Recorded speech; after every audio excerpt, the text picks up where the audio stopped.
You're listening to the Lanterns Radio Network. We are the network dedicated to empowering the individual, illuminating the truth, defending American exceptionalism, and inspiring future generations. Stay connected and get involved at Lanterns.buzz for great radio. Get commentary and news of the day. Lanterns.buzz. Common sense, comedy, and freedom. You found the defenders of American exceptionalism on the Lanterns Radio Network.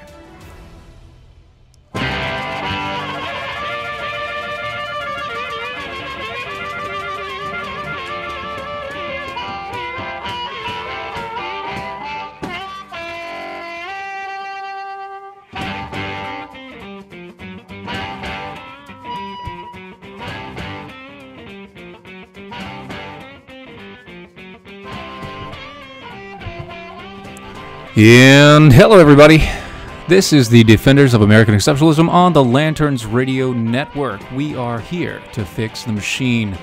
I am joined here tonight with Blake Johnson. Blake Johnson, how you doing tonight?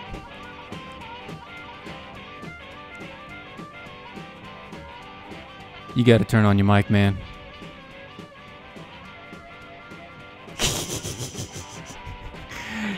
Oh, hey, how's it going? Hey, there he is. Amazing. It's an amazing form of technology when you press a button to unmute yourself. Goodness gracious. Big show industry. And man, so once again, we are technologically advanced, but we aren't so technologically advanced that we can mute you and unmute you at our own regard. So you're going to have to do that on yourself. Remember that. So that is true. I like how you start off with "We are here to fix the machine," and you can't fix your machine. I didn't. That's very true. Very, very true indeed. As you can hear, obviously, I am Dylanless. I have a Blake. Gotta let you know, buddy. So Dylan, he was arrested for. I know. It's I gotta let you know. Okay, he was arrested. It's not that bad though.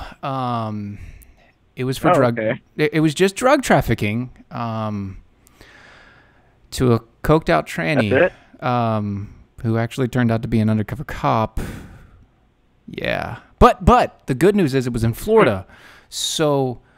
He'll be out. He'll be out soon, and everything will be just fine.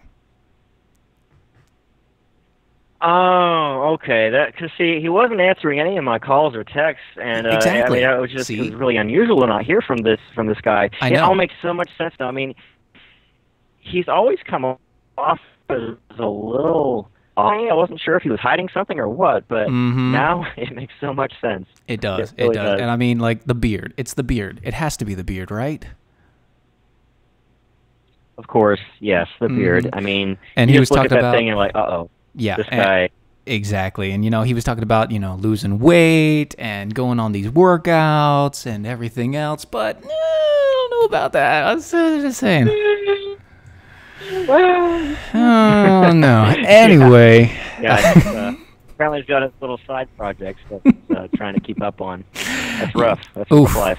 Yeah, well, I thought this was the side project, but apparently not. Not so much.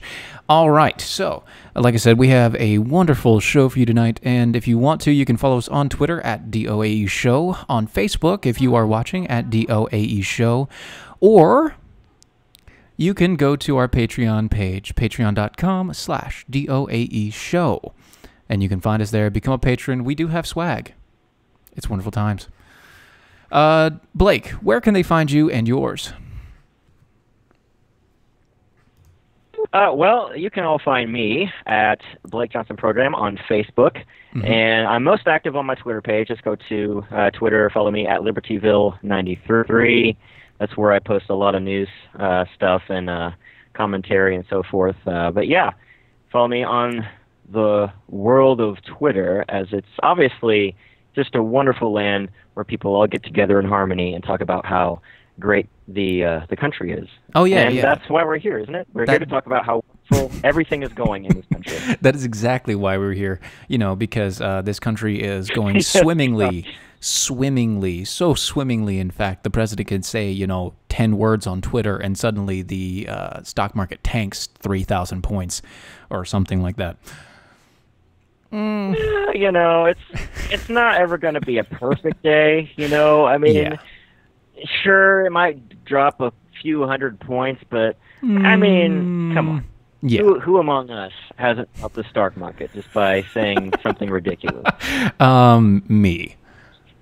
I did not tank the stock market today or yesterday. Well, you look saint. Aren't you a saint? I know. Yes, I am. I am indeed a saint. No, not at all. No. But so we talked about this last week when we had Alan Chesser, who was running for Congress in the 2nd District of North Carolina.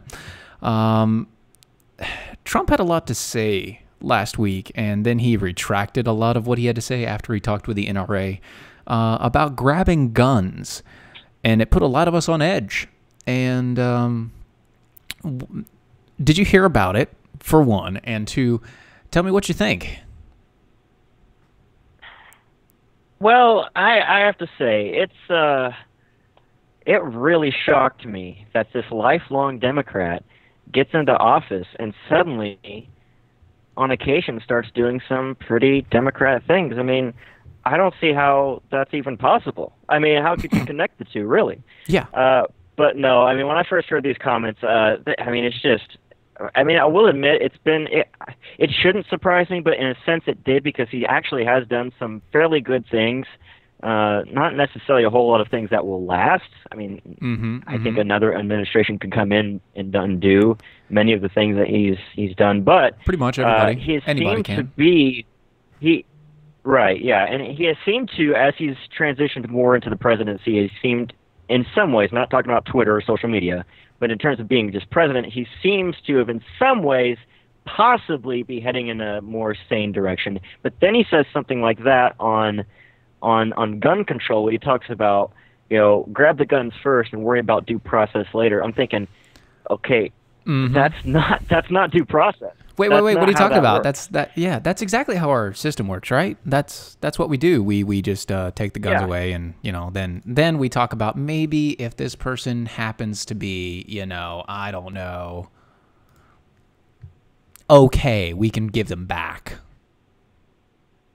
Yeah, I mean, I would like to. I'm kind of curious what the Japanese Americans would think about the whole idea of being taken away first and then worrying about due process later, because that didn't seem to go out so well when that was tried, a few decades ago. But it's just what bothers me so much about this administration is the fact that, we used to be a country that wanted a leader who knew the Constitution, who knew the Declaration, who knew the Bill of Rights pretty well. And his first instinct would be to go to what those documents say, not, hey, I'm just going to say whatever feels good and whatever I think, and we'll just go with that. I mean, to me, to have someone in the White House this impulsive sets a really bad precedent. I know we were talking before the show how good it is to have, how some of these things may not become actual policy, right? The things that he says, but at the same time, what's to say another administration down the road that's on the left tries to do things in a similar light? What's going to happen with that? Yeah, how's that actually going to work? And what if after this midterm, suddenly we have 65 new congressmen that happen to be Democrats, because that's the swing. It is the swing. And, the reality is it doesn't stay constant all the time. It's not always going to be a Republican White House, a Republican Senate, and a Republican House of Representatives. The power does change. And unfortunately, there are a lot of people out there in the world who don't vote based on principle, track record. They vote based on emotion, based on rhetoric, and what the guy offers you as opposed to the other person. So it could be very easy for the Democrats to come into power. And I saw a story on the Blaze of one of the advisors to Trump. I believe he's the CEO of Newsmax. Yeah. He was saying that he believes that if this were to happen, that Trump could start, veering off into the world of liberal land, which obviously isn't what the people elected him to do. So, I mean, will that happen? For sure, I don't know, but it's not a good sign. Yeah, it's really not a good time. Now, you told me that you're not a big, you don't have a lot of knowledge in economics and everything like that. So I'm not going to hold you to this, but I do want to talk to you a little bit about the latest thing that Trump has been talking about, which is trade tariffs. And they're not very good for Americans. Here's what Trump said specifically, that trade wars are something that he can win, and it's a war that he can win. So, well, we happen to have 200 years of proof to say that trade wars aren't a winnable war, for one, and for two, no, you cannot, Mr. President. It's just something that you want to do because it is something that you actually ran on, and it's one of those things that everybody said no to you to, and you're just gonna talk about doing it now. Big problem that I have is that he talks about these things, and this is his instinct. And all the people that try to defend him, they're the hardcore Trump defenders, are saying he's got great instincts. He knows exactly what he's talking about, and all of this other junk. But what I don't get and what I don't understand is the fact that no, his instincts for the first like 60 some years of his life was as a Democrat. You guys need to understand this. He's a big government guy. Yeah, and when it comes to economics, I have a basic understanding of how it works, but when it comes to trade and tariffs, I've had to study up some more on that. But I will say, really interesting history information. You were talking about the past couple hundred years and how we have proof that this doesn't work, and it hasn't worked. Yeah.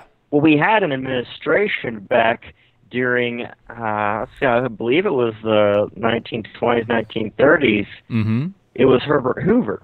And that Hoover guy was a big tariff guy. And wait. Stop. Hold on. Didn't they name the vacuum after him?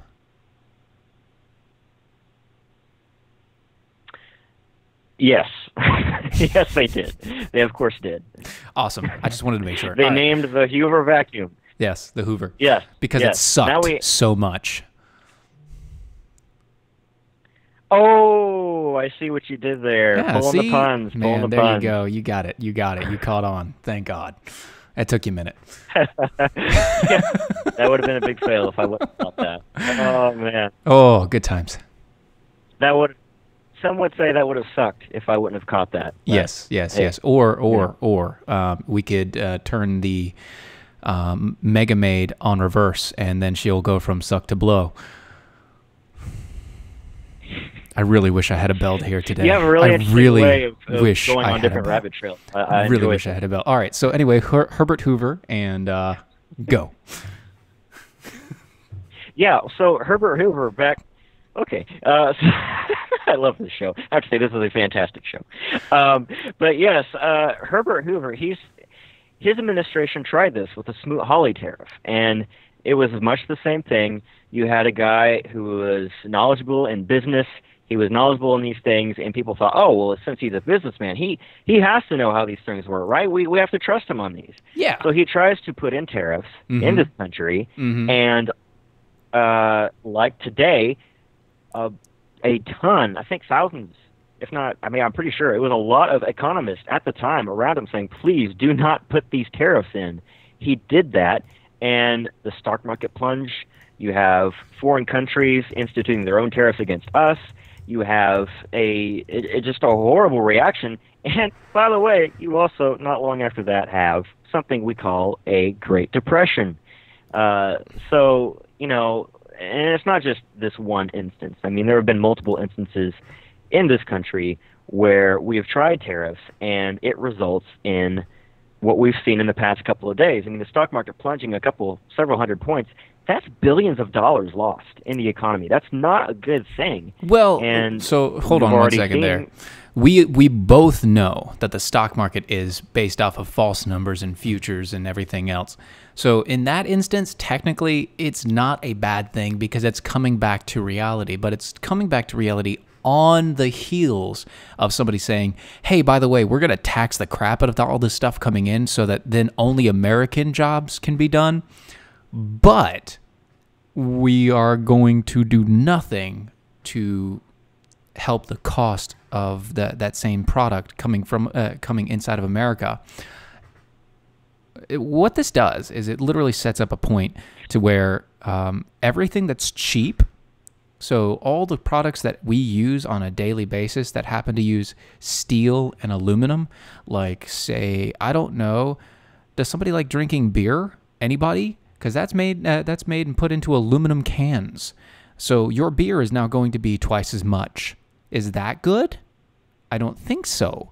Our cars, each panel on the car, each piece of the car that comes from some sort of foreign steel is going to cost twice as much. This is not a good thing. Yes, we get it from China for cheap, and yes, they tax us. But here's what's going to happen. We tax the stuff coming in. That means the people pay more in that country for those things. And then those countries that we're taxing for those tariffs are going to go around and tax our stuff, which means we export less. That's not good. That's not good at all. It's not going to help us. It's actually going to hurt us quite a bit, which is where you see the stock market actually coming down. That's why the stock market's coming down, because when Trump says, I'm going to put tariffs on these things, those things are going to get a boost because they'll say, hey, our companies are going to get more money, but everybody else suffers. Everyone. They do, and this on the heels of recently getting a tax cut that went through Congress and was signed by the president. Well, I mean, good. I mean, not necessarily the best tax proposal, sure, but certainly not the worst. And you have people, getting a little extra money in their pocket because of this. Well, with these tariffs and the prices going up on these different items, I mean, the cost will go up, and therefore, are you really going to see a huge effect with your checkbook, your pocketbook, with these increasing prices coming after all of that? I mean, it really doesn't. Yep, that is the point, and we are going to stop right there, and we will be right back.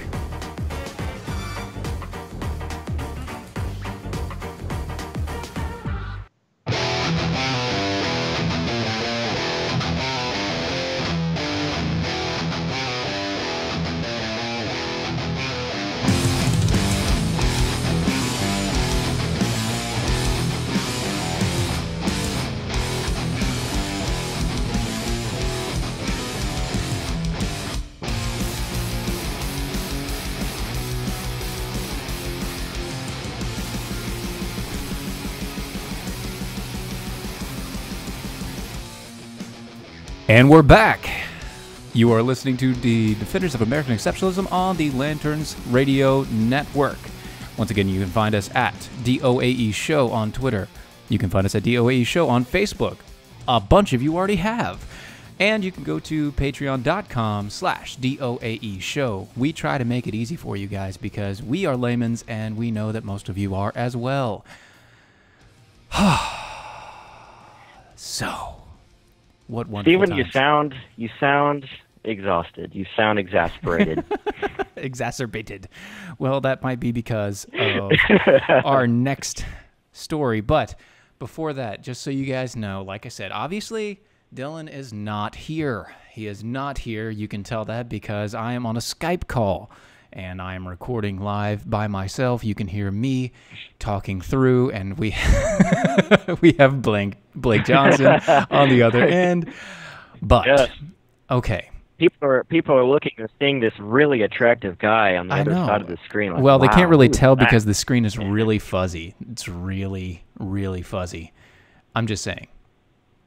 Really fuzzy. That's what my hotness does. Blurs the screen. You can't take it. Well, that's good because that's the best thing. But just so you know, Dylan is currently not here, obviously, and the reason why he is currently not here is because, well, after that whole conversation with the congressman, he decided to start a campaign of his own, and it was a PAC. And after he had gotten about, I don't know, a couple $1,000, he decided that he was going to put all of that into one thing.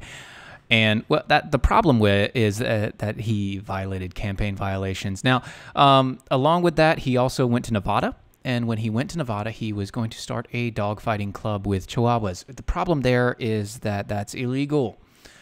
And so he was deported to Mexico. Then I know you're asking, why was Dylan deported? Well, Dylan was deported because Dylan is adopted. He's Chinese. No, he's adopted.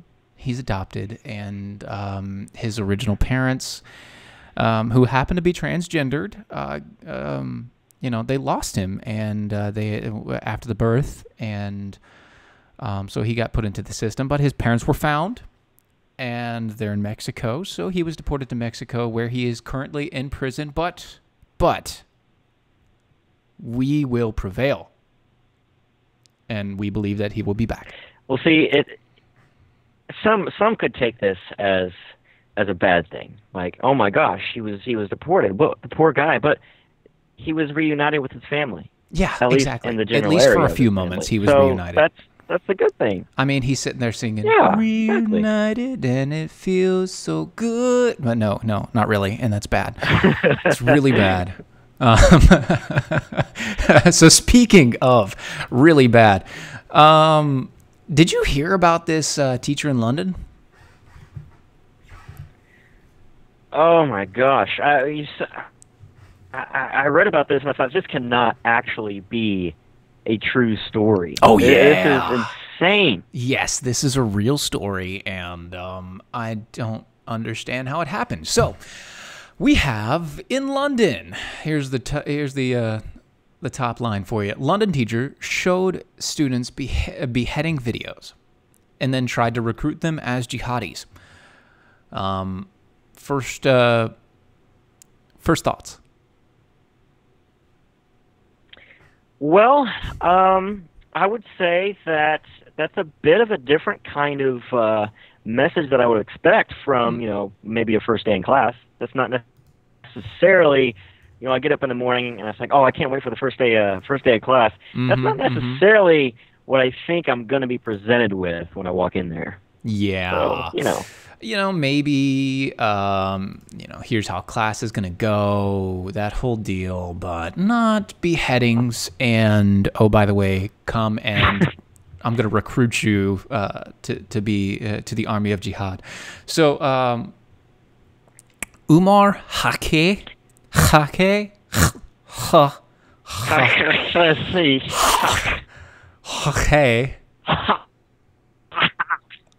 bless you. Who is apparently a 25-year-old male, allegedly showed 110 children in London videos of people being beheaded and other violent militant propaganda, and forced them to rehearse lethal attacks on London that included attacking police officers and other people. This came from Reuters, from the information of his trial. Can you pronounce that again? Maybe spell that out. That's a ch and a k. It's a k. Oh. It's okay. Simple. I mean, I don't understand. Later. Yeah, I don't understand how you didn't get it. He also allegedly told children he is a part of the Islamic State and that they would suffer the same fate as the people that he was that he showed in the videos being beheaded if they reported him. Before he was reported. Apparently, the children were, quote, paralyzed with fear which I understand. Any child of any formidable ages. Apparently, these were all children between the ages of 11 to 14. I mean, yeah, of course they play violent video games and other such things, but watching people actually be beheaded, probably not the best. No, and I think the immediate question that I have is, how in the world was this guy... Was he even vetted before he went to teach? I mean, how did this school let him go and teach this class? Do they have any idea what he was going to say? Oh, no, not at all. Actually, see, the whole thing with London is that they have open borders and they have a very, very open system. So literally you can just come in and say that you're a refugee, and as a refugee, you get full status as a citizen, basically. And so what they'll do is they'll let you do everything that you would have done when you were over there. This is why the same thing happened in France, and that's why there are multiple sections in France that the police literally do not go. They won't go into it. They will not go there. They will actually. It's a blank. What is it called? What do you call it? It's a blackout. It's a blackout zone. It's an area where they just will not go into. And they know for a fact that it's not a place for them, and it's just what it is. So apparently, but wait, I thought the president was a racist for wanting to do stronger vetting of people coming into this country. Oh, don't you know? What? Yes. It seems to almost go against that narrative. Yes, of course. Well, he is a racist, and so are you for mentioning that. So. Was allegedly planning attacks aimed at the Big Ben clock tower, soldiers in the Queen's Guard, large shopping centers, banks, media stations, and other such things. So says the reporting. His plans were inspired by the attacks in March 2012, in which Khalid Massoud.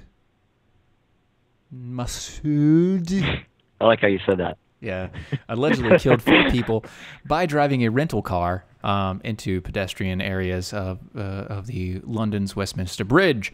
So he was going to, and then went along and fatally stabbed a bunch of people. Apparently he was planning bombs. He was planning knife attacks. He was planning car attacks. And all while trying to turn these 11 to 14-year-old Londoners into jihadis. I don't see a problem at all. It looks like normal day in London, right?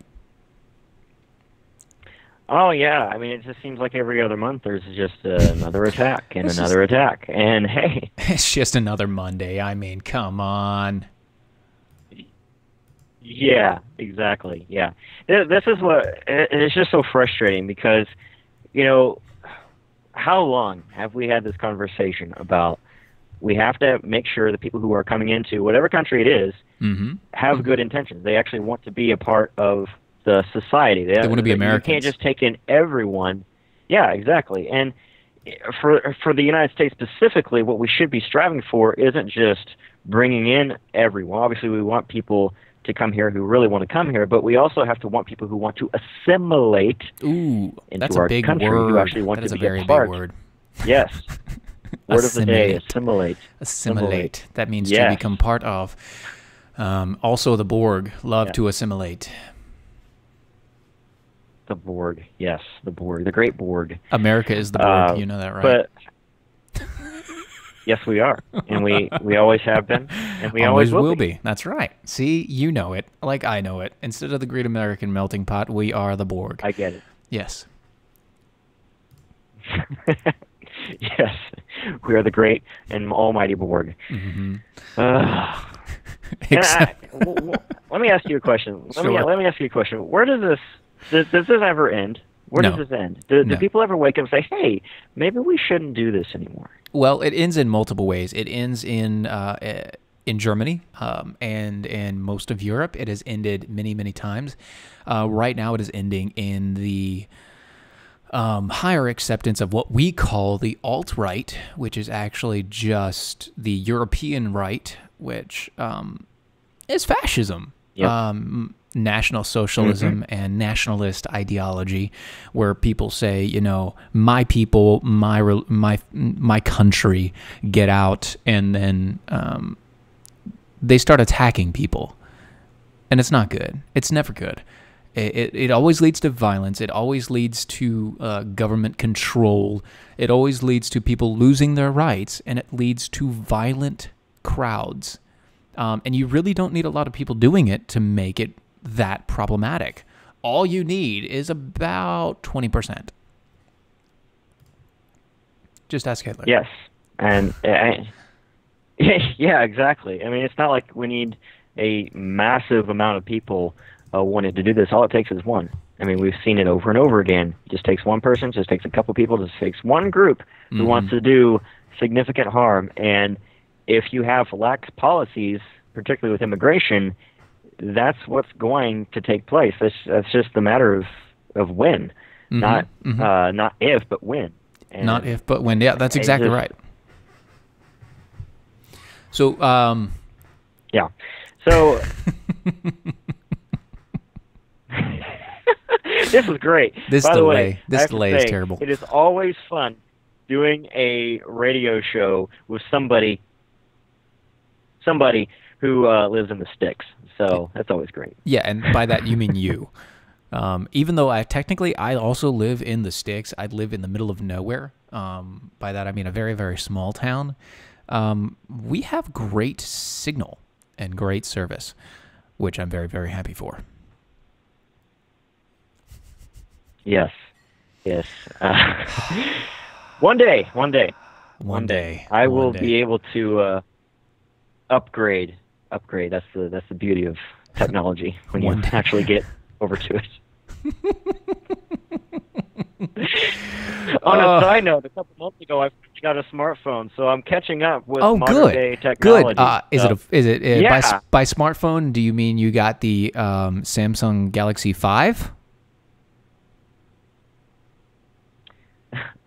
You're close. I have the S8. S8. Good man. Good man. Yeah, I personally just upgraded over to iPhones and everything, which is meh. But okay, I'm done. I like the integration. You an iPhone? Now look. Have you seen you see my feed coming over your stuff? Okay, that is an Apple feed. That is not a feed from a regular computer, which is why you can see me perfectly clear, but you're just a little fuzzy. How do you know that? What if I lie to you? What if I can't see you clearly? Oh, well, then you would be lying and a liar, and you're a liar who lies. Oh. And then why are you on my show if you're a liar who lies? Get off my show, liar who lies. Liar. Lie. Anyway, so, but no, so we have a lot of... Defenders of American lies. Yeah, defenders of American lies. That's really bad, and that's why we don't defend when Trump talks and lies. But we do defend when he does things good. Speaking of, because I talked about earlier when he did things bad, I have to also talk about when he does things good. And lately there hasn't been much. He does things good? Yeah, when he does things... Yeah, well, his whole first year was actually good policy with a lot of bad talk. So we hate his talk. We like his policies so far, but if his policies turn to where his voice is actually headed to, we aren't going to like him much anymore. It's not going to happen, and it's not going to be good. No, ain't going to be good. And I'm basically at the point where all I'm hoping for is people around him to kind of encourage him to go in the right direction. Yes. That's basically where I'm at right now. Except for the fact that literally everybody around him is leaving. So he's having to redo his entire cabinet.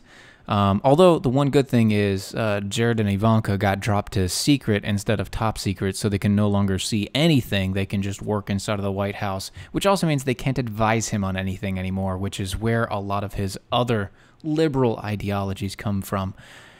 His son-in-law and daughter. And we all know that, right? Which could be a good thing. Mm-hmm. Yeah, it could be a good thing. Yeah, I mean, it could be a good thing.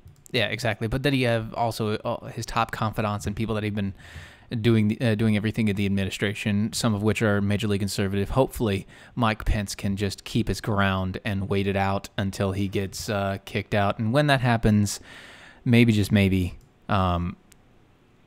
Mike Pence will be put in there and he'll be a top conservative.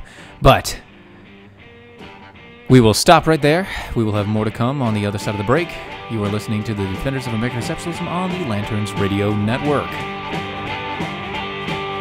Here we go.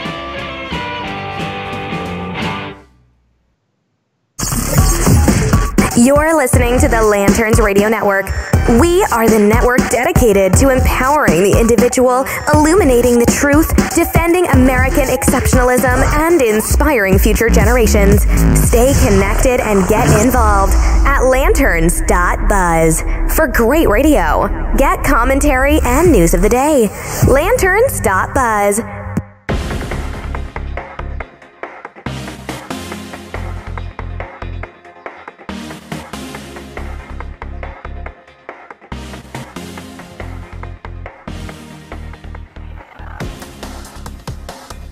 And we're back.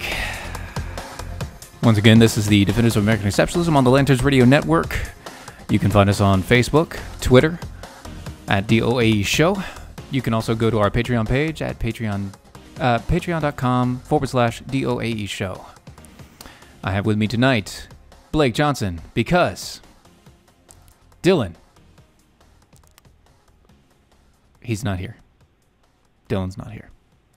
He's not here. He's not here. Where is he? Where'd he go? Well, you see, Dylan, you've been watching the show, right? And you know that he's been on this whole weight loss plan and losing weight and going to the gym and everything else, right? You've heard about that, right? Oh, yeah. Yeah. Which is good. Really good. Yes, it is great, except for the fact that he fell off the wagon. And apparently they found him comatose inside of a Krispy Kreme with bacon and donuts all around him. He's in the emergency room. They had to pump his stomach. They had to drop his blood sugar level because he was in a diabetic coma. He should be fine. Everything seems to be okay.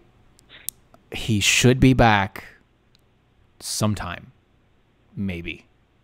Sometime. I tell you, you pass a Krispy Kreme, it's really hard to pass up. I mean, you've had a Krispy Kreme, right? Well, how would you rate it? I mean, you can't pass it up. Oh, no. And bacon, too. See, the whole problem with that is that when the hot light's on, if you pass it, it's basically sacrilegious. You just can't do it. The hot light comes on, true. And you just can't do it. True. You're like, oh, I don't know. That's not good. We have to do this. We have to go. Yeah, they're going out of their way to be nice and say, hey, come on in, get a free donut, enjoy it, get it fresh off, melts right into your mouth. They really do. They really. Like, have you ever had a donut melt in your mouth?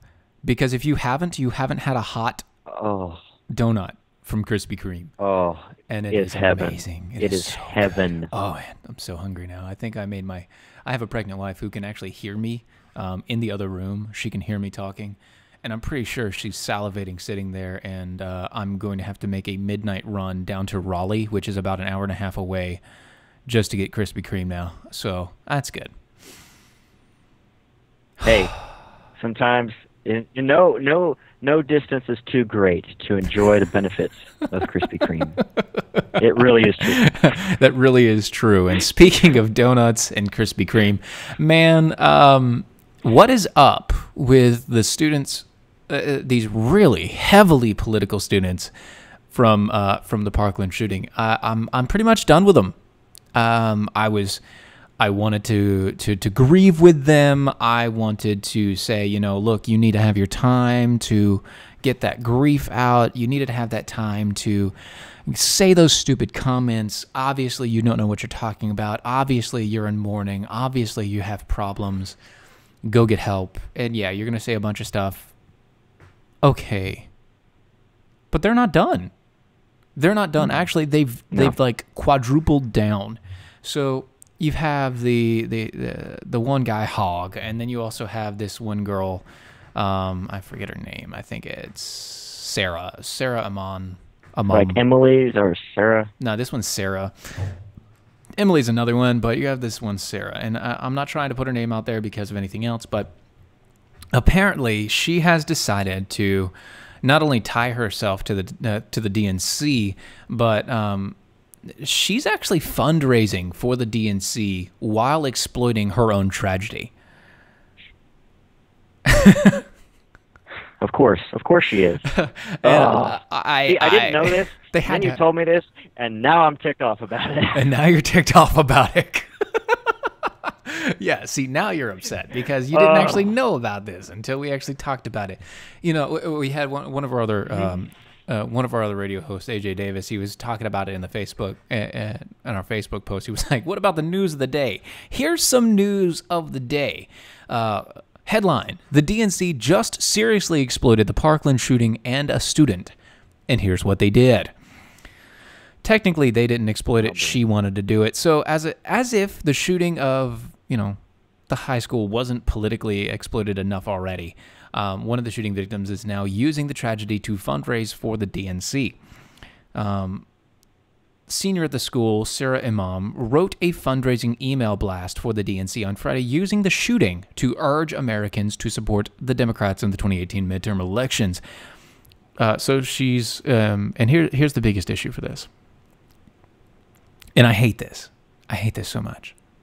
Not only is the DNC and the media and everybody else using these teenagers who know nothing, but you can't argue with them because emotion, and they're young and dumb. And they're grieving. So you can't argue with emotion, young, dumb, grieving, or else you're a hater, a bigot, and you should die in a corner. So not only that, but now they're actually they're raising money for their own campaigns over this. And they're trying to push this as the top billing piece of legislation for their campaign for the midterm elections in the 2018 midterm. Here's what she says. If you're with me and the other Stoneman Douglas survivors, by the way, I can't believe she put everybody in that boat because there are many people that are survivors that don't agree with her. Add your name to commit to vote this fall. It's the only way. We'll do something about gun violence in our country.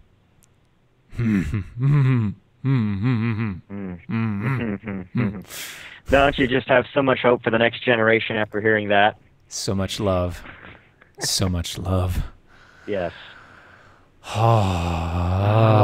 This is what gets me. This is what gets me so much about this is we are only hearing from one side in terms of the mainstream media is propping up these people who while I disagree with them, I tend to be someone who is like, okay, look, I can understand someone asking you what your thoughts are during the grieving process. Right. But when you're talking about making public policy, when you're talking about having serious adult conversations, high school kids are not the people who should be, leading the charge to make public policy based off of emotion. And that's what's happening here. And you have the media just grabbing hold of all of this, and because it fits their agenda too. Yes. But you have, I forget the name of the kid who was also he was at the high school when the shooting took place. No, not Hogg, but one of the kids who was actually against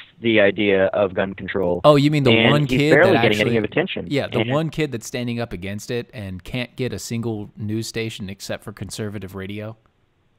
Yeah. Yes. Yeah, that guy. Yeah, that. So you have him trying to make a case, and of course CNN, they don't want to hear it. MSNBC, they don't really want to hear it. Nope. And it just gets so frustrating. Why are we taking advice from people who just a few weeks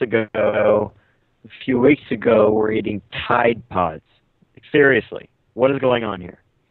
Yeah. Oh, well, that's the whole point. They were eating, they were the same generation that's taking videos of themselves eating Tide Pods and, pushing and having government push legislation to make Tide Pods not look so appetizing and pretty.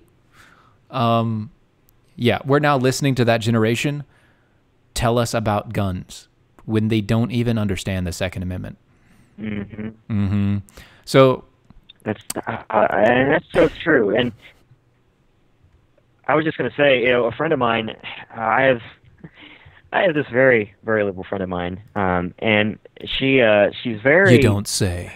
It goes to this example of people who, it goes to this example of people who claim to be against gun control, but they don't even understand the basics of how a gun works. They don't understand what a semi-automatic rifle is versus an automatic rifle. They don't understand the laws. They just go against the NRA and saying the NRA wants to kill people. The NRA wants to do all these things. And I see all this stuff on social media. I'm like, oh my goodness! It really all comes down to education. Yes. And so many people are only getting the education from the progressive left.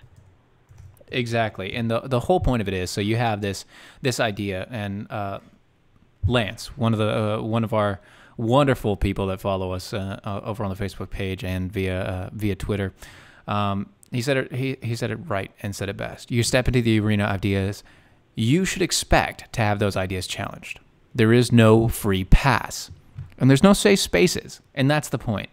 When you're talking about freedom of speech, there are no safe spaces. When you're talking about ideas and you want to put yourself in front of everybody else, there's no safe spaces. You put yourself into the media, you are going to, not anymore. You used to be excoriated when you said something incredibly stupid, but apparently not anymore. Yeah, now we can't hurt their feelings. We can't use red ink in schools, right? Red ink papers, because that'll make somebody upset if they see something in red ink that shows you got the wrong answer. Yes, we've learned with Common Core in our education system, it doesn't matter if you get the right answer. It matters how you got to your answer. We learned from Oprah Winfrey. It doesn't matter. It's about your truth. Your truth. Mm-hmm. We're not getting to the truth. And that's there's no such thing as the truth anymore. The truth is not here or there or anywhere. I mean, just ask Planned Parenthood Kentucky, who tweeted out a... Oh my gosh. What is it? All they did was they copied the same line like 10 times. And it's, some men have a uterus. Some men have a uterus. Some men have a uterus. I think what they're doing is they're just trying to repeat it enough so that people believe it's true. But let me ask you a question. It's almost like if you repeat a lie long enough, people will believe it's true. Exactly. Now, if that's the case, where some men have a uterus, they can no longer say that men have no say in what a woman does with her body anymore, because some men have a uterus too. That's true. I mean, so now it's no longer you're fighting for equality. Well, if you're fighting for equality, now, yeah, exactly. It's no longer mansplaining. Now, it's no longer. Now we can finally be a part of the conversation. See, and that's the one good thing. We can now be a part of the conversation, because even though we don't have uteri, some men do. So because some men do, apparently, we can now have a voice. Yes, we can now fight for equal pay, because now we also understand what it's like to be paid less by doing the same work. Because that is so prevalent in our society. Yes. Income inequality, oh my gosh. Preach it. Preach it. Yes. Oh. I'm getting teary-eyed just thinking of the change that we've now instituted in this country. Now we can finally make the change. So much change. In more than one way. Yes, too much change, actually. Too much change. I believe that you were mentioning to me something that you noticed that you wanted to talk about. What was it? Facebook did what? Oh, yes. Wonderful, wonderful story. So the Babylon Bee, for those of you listening or watching who have not heard of this site, the Babylon Bee is basically, oh my gosh, it is one of the greatest websites to ever grace the internet. Mm-hmm. But it is a Christian satirical news site. They will take a news story, whether it's from politics or it's from pop culture or you just name it, just your average news site, but they'll take a story and they will word it in such a way as it's satirical. So, for instance, one of the stories that they did recently was about CNN, and they said that CNN, they published a story, and I think the headline read, report CNN puts their news stories in a washing machine in order to spin it before reporting it. Commercial grade. Obviously, a very, yes, commercial grade. Gotta put that in. But so Snopes, which is a left-wing fact-check site, which found is this story, and I guess, yeah, they found this story, and I guess somebody was just having a really bored day. Yes. And they saw this. Oh my gosh, Babylon Bee publishes this story. I think I'll fact check that.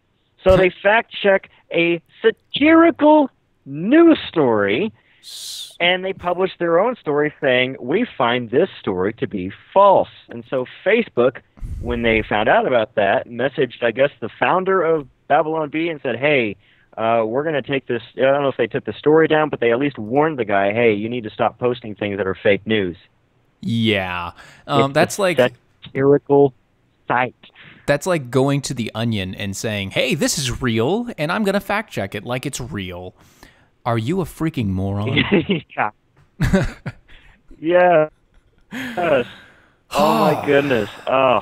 And so I heard the update. Have you heard the update of the story, Stephen? No. What's the update? Tell me.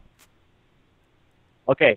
So I guess Facebook then messaged back, I don't know if this was today or yesterday, they messaged the guy back saying, hey, the guy who heads up Babylon Bee, saying, hey, by the way, we double-checked that whole, fake news accusation, and we found out, oh, wait, you're a satirical news site, so we apologize for warning you. We will go ahead and do away with that warning. We will erase that warning because Isn't that obviously, wonderful? well, no. So that is actually let's kind of take it back a little bit. That's actually Facebook doing their job in that case. So the newest portion of the story is that Facebook went back and double checked. That means they had a real person go through and verify what the report was, because their algorithm goes through and finds these stories and headlines, and they go through and it actually tags through Snopes, and it uses Snopes as a base reference, and it's Snopes and I forget all of the Media Matters and places like that, and they go through those and they look at all the fact check portions of their site, and then the algorithm goes through that and then compares that to what's actually on Facebook, and it'll go through and say, okay, well, this is false, this is false, this is false, this is not, this is false, this is not. Apparently, Facebook did their job this time and said, hey, look, they posted this as false, but it's actually just satire, and people were making a joke. I think we might need to do something about this. But only after Babylon Bee went to them and said, hey, guys, you're an idiot. Yes, and you're right. Facebook absolutely did their job, and which is good. It's really good that they did that. Mm-hmm. I don't know if you saw this, but it was about an hour or so after I guess the news broke that they were being investigated because they posted fake news. The Babylon Bee posted, I think they shared a story back from a year ago in which they published a story about Snopes, and it said, liberal fact check website Snopes about to launch a website to fact check Snopes, to fact check themselves. You see, their reaction, and this is why was really fascinating. Oh, and that is why the Babylon Bee is a wonderful, wonderful organization. Blake Johnson, where can people find you? You can find me on Twitter at LibertyVille93. If you want to check out my radio show, you can go to Spreaker.com. That's probably the most common site that people go to. Go to Spreaker, look up Lanterns Radio Network, and you will find the Blake Johnson program up there as well. On my Facebook page, you can find me on there at Blake Johnson Program. And you guys already know where you can find us. And enjoy. Enjoy the evening, guys. Yes. Lanterns.buzz, DOAE show. Oh, yeah.